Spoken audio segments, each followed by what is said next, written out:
thought about the World Wide Web? How this magic box connects? Let's break it down, no sweat.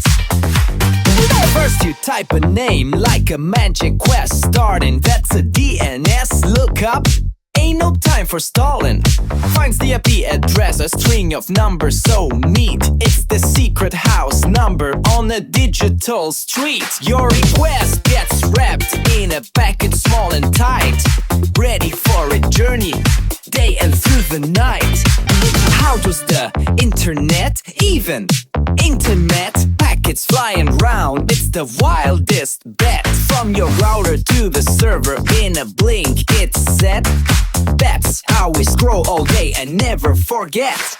That little packet travels, it's a digital jet, through fiber-optic cables all shiny and wet. Under oceans, over mountains, it don't break a sweat. Hits a server farm, the biggest you ever met.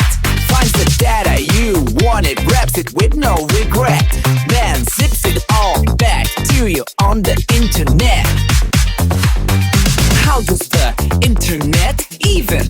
Internet packets flying round, it's the wildest bet. From your router to the server in a blink it's set. That's how we scroll all day and never forget.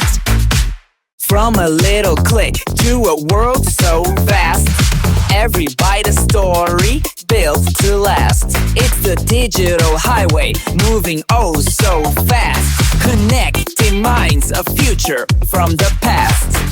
How does the internet even? Woo! How does the internet even? Internet packets flying round, it's the wildest bet. From your router to the server in a blink it's set. That's how we roll all day and never forget.